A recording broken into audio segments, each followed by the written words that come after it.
ನಮ್ಮ ಒಂದು ಊರಿಗೆ ಹೋಗಿದ್ದೆ, ಇಲ್ಲೇ ಬಾಗಲಕೋಟೆ ಜಿಲ್ಲಾದಾಗ. ಊರ್ ಗೌಡ್ರಿ ಒಂದ ಮಗ ಅಲ್ಲಿ ಬೆಂಗಳೂರಾಗ ಭೇಟಿ ಆದ್ ನನಗೆ. ಯಾಕೋ ಇಲ್ಲಾಕತ್ತಂದ್ ನಾನು ನೌಕರಿಗೆ ಅದೀನ್ರಿ ಇಲ್ಲೇ. ಏನ್ ಮಾಡ್ತಿ ಅಂದೆ, ವಾಚ್ಮನ್ ಅದೀನ್ರಿ ಅನ್ನ.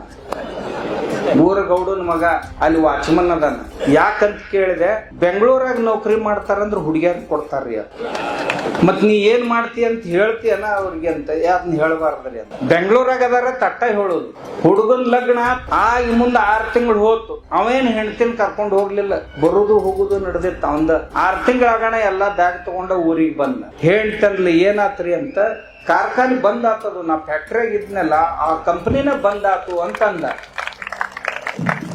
ಮತ್ತ್ಯಾಕ್ ಹೋಗ್ತಿರ್ ಬಿಡ್ರಿ, ಇಲ್ಲೇ ಇದ್ದು ಬಿಡ್ರಿ. ನಮ್ಮ ಹೊಲ್ದಾಗ ದಿನ 20 ಆಳನ ಕಸ ತೆಗ್ಯಾಕ್ ಬರ್ತಾವು.